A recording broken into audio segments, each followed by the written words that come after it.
importante de haber ido a trabajar a la estancia Santa Lucía y plantar pinos y entender del repique y entender de forestaciones, era que no solamente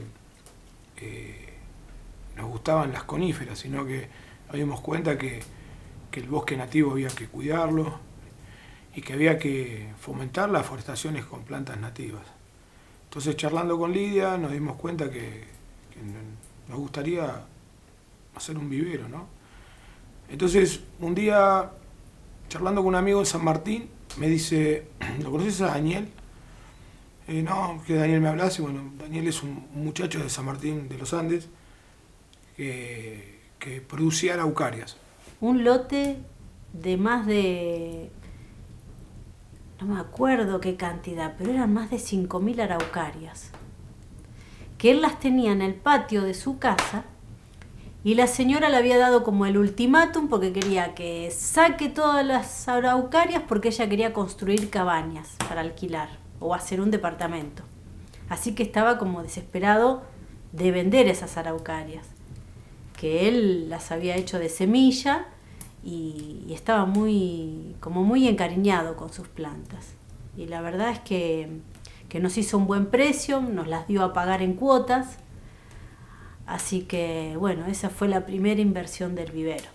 Daniel es una persona espectacular, nos guió mucho, nos explicó mucho. Y bueno, Lidia automáticamente empezó a leer en forma autodidacta, a conseguir bibliografía. En esos años no teníamos internet en Meliquina. Entonces ella empezó a estudiar, a leer, a juntar semillas de ciprés, de ñires, de lenga, y empezamos a producir lo que eran plantas nativas. Empezamos, por ejemplo, con plantas que se podían hacer de esqueje. Esqueje es un sistema de producción que se hace cuando podás la planta, se cortan los tallos más gruesos, los tallos más leñosos en el caso de la lavanda, y bueno, de ahí se hacen nuevas plantas.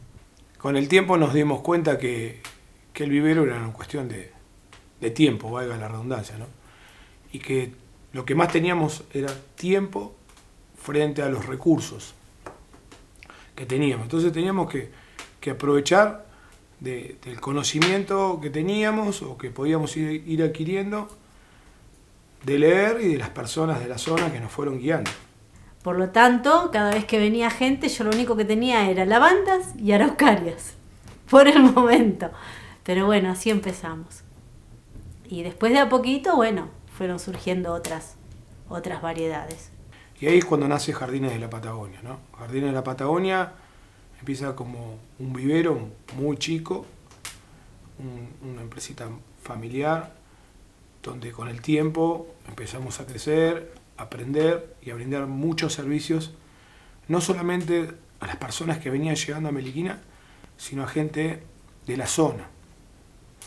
Empezamos a vender servicios en Meliquina, en Río Hermoso, en Lago Hermoso, en la zona de Traful, después fuimos un poco más a Villa Langostura, pero siempre con este concepto de forestar, de parquizar, de generar oxígeno, y sin darnos cuenta nos fuimos cada vez metiéndonos más en el mundo de la planta, en la parquización, en el diseño, ¿sí?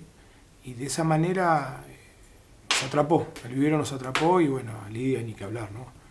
Esa es su pasión, lo tiene en su corazón.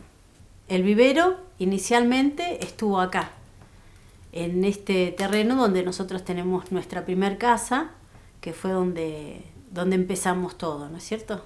Donde se inició el vivero. Porque como vivía acá, era fácil de trabajar, porque tenía los chicos que eran bebé, entonces me permitía, mientras ellos dormían, yo poder trabajar con las plantas.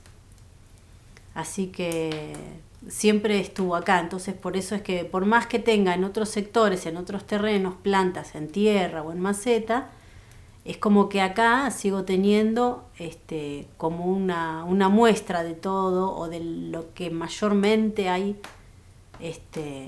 para la venta. Después de un tiempo de juntar plantas, plantines, semillas, ensayar, poner en envases, en tierra, nos dimos cuenta que nos hacía falta un invernáculo, porque los inviernos acá eran muy crudos y había algunas plantas que tenían que tener reparo. Entonces, con el tiempo conseguimos o tuvimos la posibilidad de comprar un agropol y hicimos el primer túnel de invernáculo en el cual cuidábamos esas plantas delicadas que en invierno sufrían mucho. Pero siempre el 80% o el 90% de nuestras plantas fueron criadas a cielo abierto y rustificadas en la zona. Eso lo que hizo fue tener plantas de calidad siempre, frente a otro tipo de producción que es más delicada, pero de esta manera las plantas se rustifican mucho más y sufren muchísimo menos.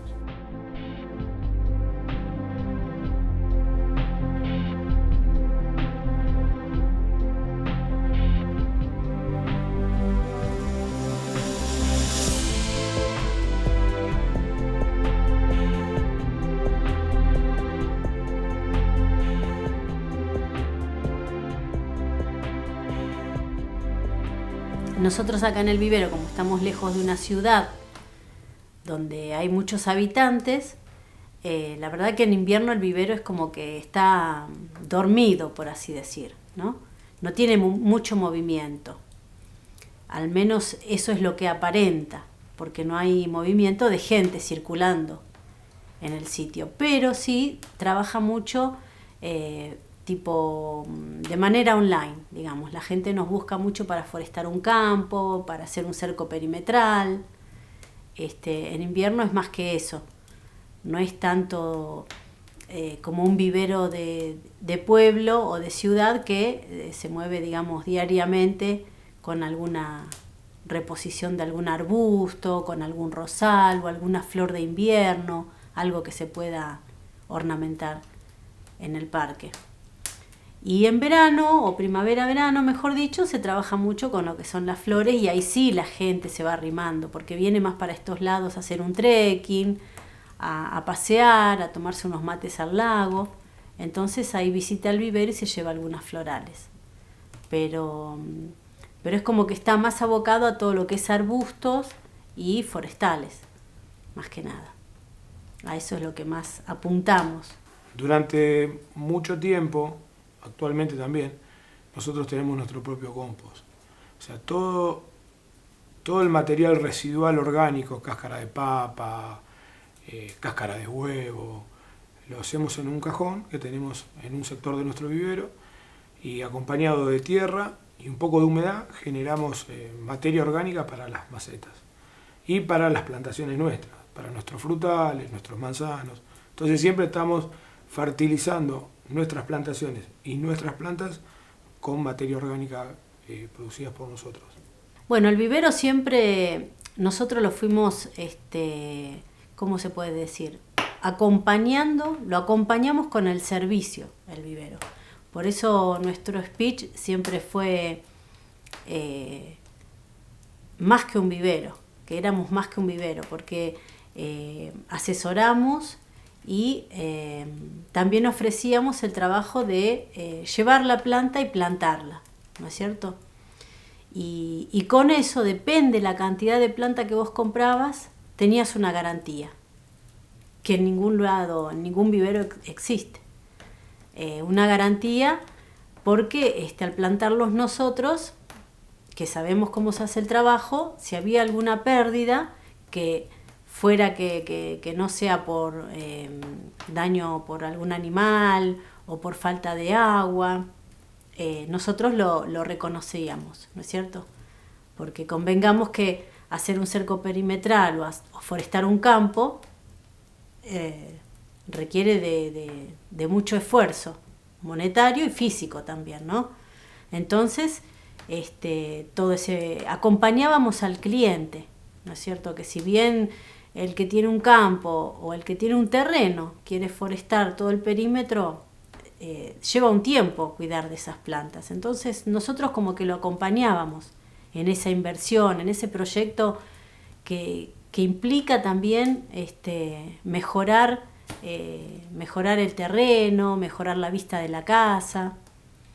Entonces nosotros ofrecíamos esa garantía. Ahí nos empezaban a contactar para ir a forestar o para plantar las plantas, ¿no es cierto? Nos compraban con ese sistema, digamos.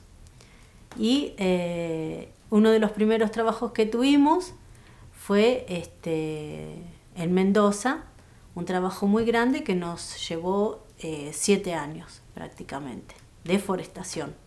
Forestamos un campo muy grande donde la mayoría de las veces se trabajaba con el dueño del campo, charlando de las variedades que íbamos a colocar. Yo le iba diciendo qué variedades podían funcionar en ese lugar, y bueno, y más allá de que a él le gusten otras variedades, también se aceptaba eso, ¿no es cierto? Por ahí él tenía un invernáculo que quería, no sé, un naranjo, un mandarino, y bueno, por ahí el clima era muy riguroso, pero también consensuaba como para decir, bueno, vamos a probar, a ver qué pasa, porque él quería probar también. Pero todo lo que es en el campo, digamos, todo fue forestación mayormente de coníferas y árboles. Y eso requirió bastante tiempo, porque bueno, había que ver qué tamaño, cómo se adaptaban las plantas, hacer todo un seguimiento de todo eso que se iba forestando. En esos años, en el otoño, los otoños eran muy largos, y ¿qué pasaba? Había mucho trabajo en el vivero, porque aparte las distancias eran largas. O sea, uno tenía que ir a buscar algo a San Martín y tardaba mucho en ir a San Martín, porque no siempre, si ibas a dedo, en el día te levantaban. Vos podías ir caminando y capaz que durante el día no pasaba nadie a San Martín, y simplemente ibas a buscar algún envase o alguna herramienta, alguna pala, algún rastrillo, una tijera de podar, o tenías que llevar una tijera que se te había roto para ir a afilarla o ir a buscar alguna herramienta. Entonces yo solía cargar todo en la mochila, cargaba mi bolsa de dormir, un calentador de montaña, una olla, y salía con algún caldito por si se me hacía de noche y no llegaba a San Martín, entonces tenía que hacer noche en la ruta. Entonces de esa manera iba a San Martín y Lidia esperaba y no sabía si iba a volver, si había llegado a San Martín, si había llegado en el horario comercial de San Martín. Entonces como que todo era más tranquilo y más lento a la vez, ¿no? Era lento, pero también era lindo, se vivía a otro ritmo, era un Meliquina más tranquilo, se vivían como las estaciones del año, ¿no? Entonces nos llevaba mucho tiempo avanzar sobre nuestro proyecto o sobre lo que queríamos.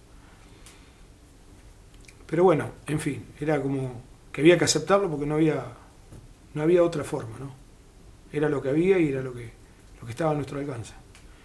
Eso acompañado de mucha actitud y mucho amor a lo que hacíamos, bueno, el vivero fue creciendo y cada vez creció un poco más y un poco más. Bueno, todo esto llevaba mucho trabajo, el tema de forestación. Por ejemplo, recuerdo que un año llevamos, me acuerdo bien el número porque fue bastante, eran 78.000 plantas.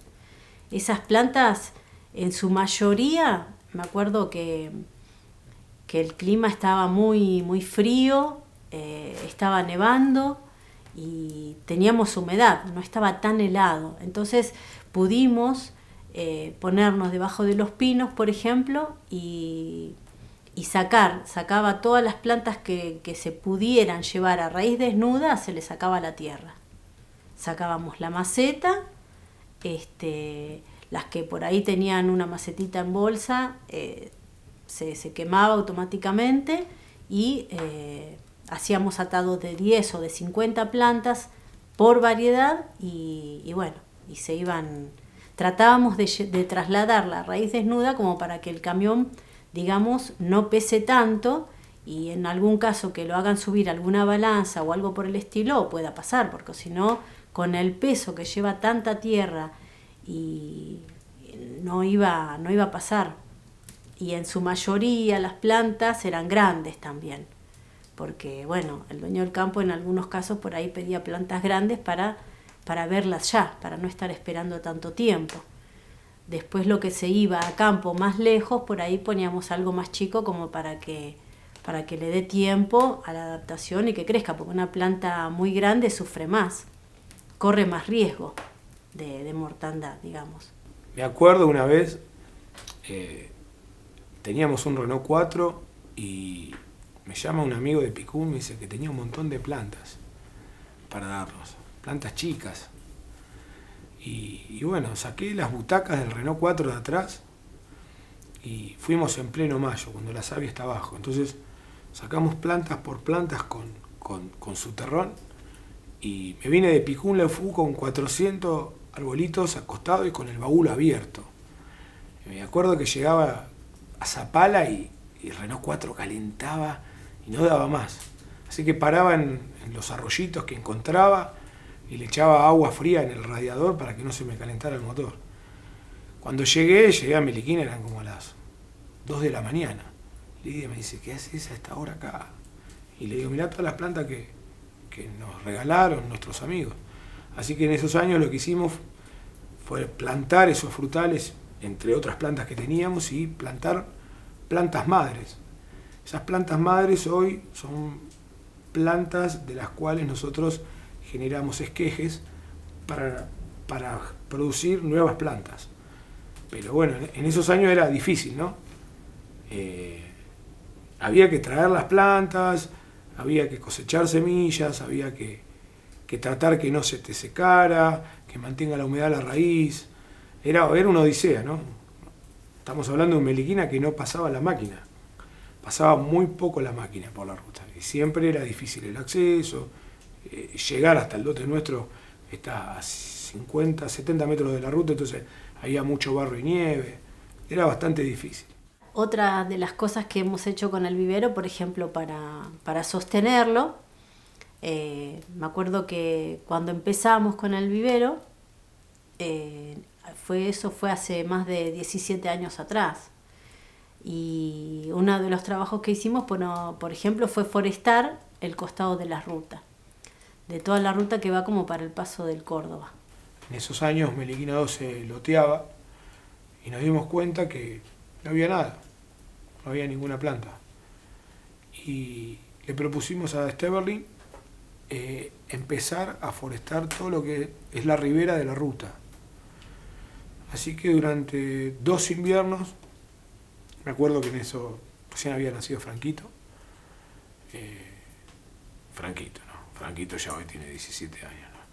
Pero durante 2 inviernos forestamos más de 38.000 plantas, o más me parece. Y pusimos distintas variedades, no solamente pusimos pino, sino también pusimos pino oregón, ponderosa, urrayana. En algunos casos también forestamos con robles, que hubo una gran pérdida debido a las sequías. Y también colocamos en algunos sectores muchas plantas nativas como radales, cipreses, iñires. Pero fue un gran desafío, ¿no?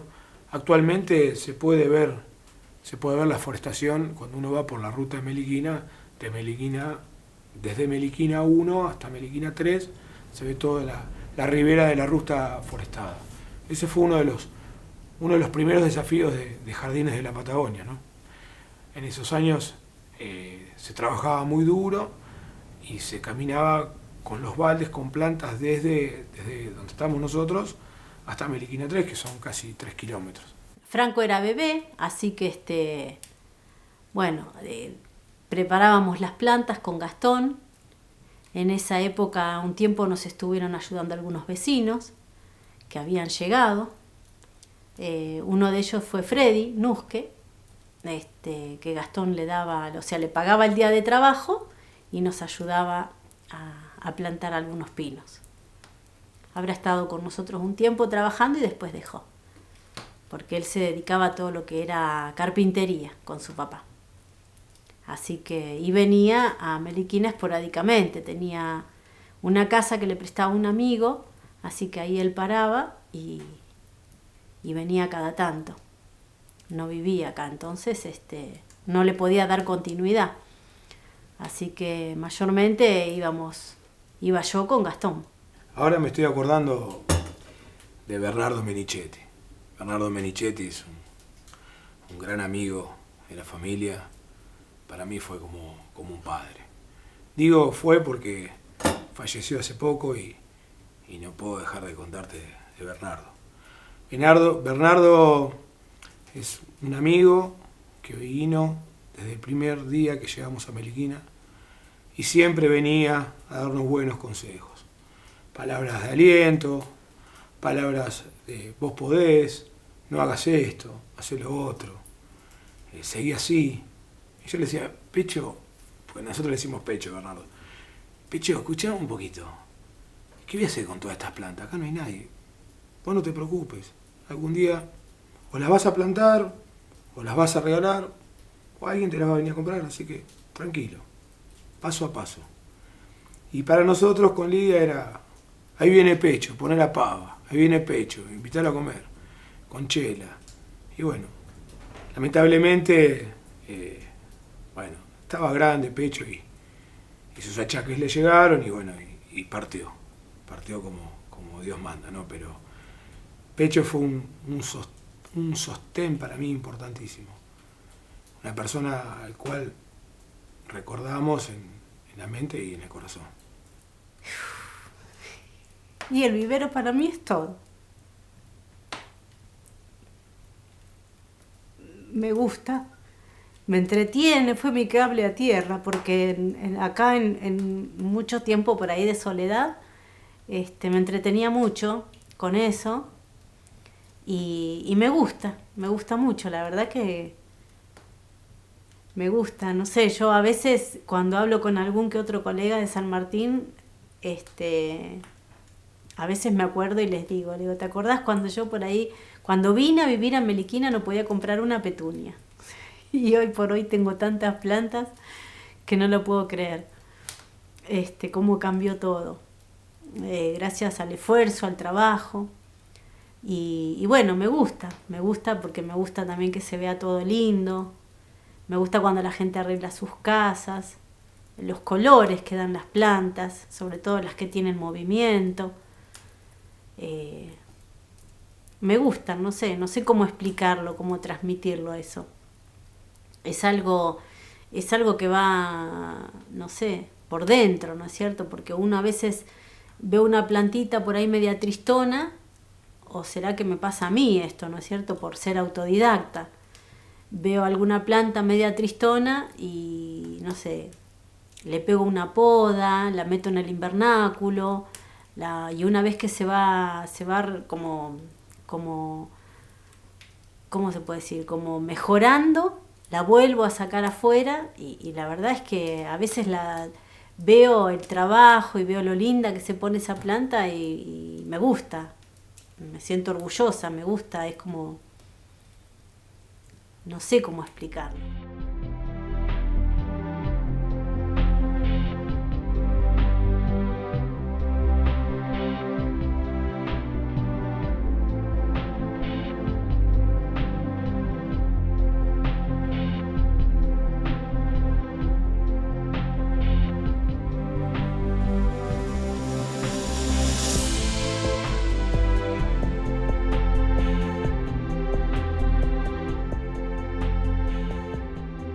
Durante todos los veranos que iba vendiendo pan, veía que cada vez se me hacía mucho más difícil la venta de pan. No por la edad, sino por el trabajo, ¿no? Eso no era el problema.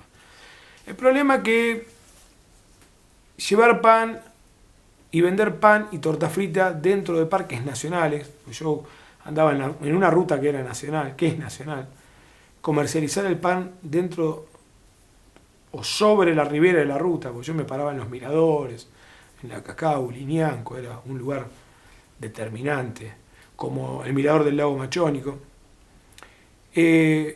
A parques nacionales mucho no le gustaba, no lograba tener habilitaciones correspondientes para esa actividad económica. Yo hice cartas, presentaciones, hice una carpeta que presenté, que nunca me respondieron nada, ¿no? Como es en este país, ¿no? Que era una contraprestación de servicio. Yo me daba cuenta que cuando vendía pan, la gente venía y me preguntaba sobre plantas, ¿no? ¿Qué planta es esta? ¿Qué planta es la otra? Entonces, como ya el vivero venía creciendo, yo cada vez entendía más de plantas nativas y con mi humilde opinión le decía, mira, esto es un ñire, una lenga, un otro, un maitén. Entonces se me ocurrió presentar una carpeta y decirle a la gente de parque que yo veía que en los miradores había mucho pañal, mucha basura, papel higiénico. ¿Por qué no me dejan vender pan en estos lugares y pongo unos baños químicos?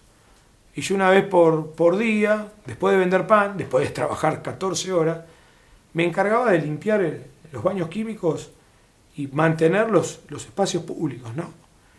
Y bueno, me acuerdo que fui en colectivo hasta Bariloche y le dejé la carpeta. Nunca me respondieron nada. O sea, nunca tuve ni un sí ni un no. Así que siempre lo que obteníamos era un palo en la rueda a nivel institución, ¿no? Pero la gente cada vez nos compraba más, gente que venía el año anterior. ¿Te acuerdas de mí? Yo soy el primo de fulano. De hecho tengo un gran amigo que se llama Guillermo Santa María Far, que es de la región de Santiago, de Chile, que es un hombre que nos conoce de nuestros inicios. Y todos los años nos compró pan. Y hoy es un gran amigo de la familia, ¿no? Quien me fue aconsejando y dando consejos, opiniones. Me decía, Gastón, mirá que en el cambio está el éxito.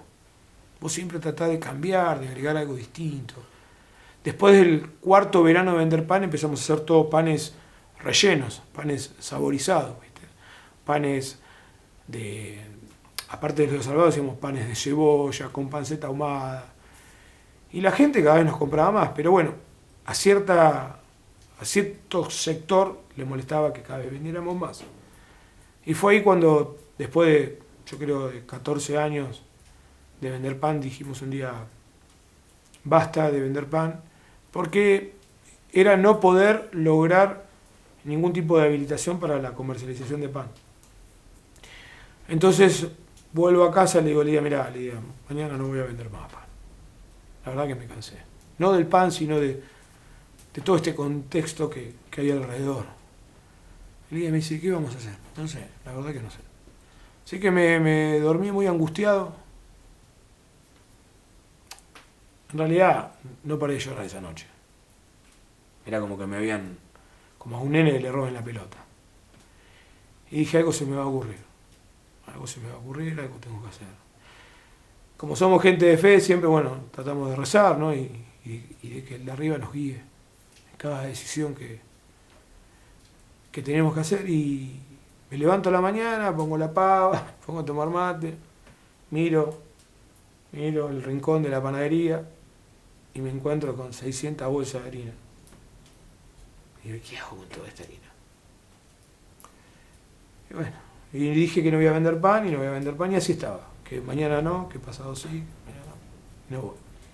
En ese interín viene un matrimonio caminando y me dice, ¿tienen pan? Sí, le digo yo.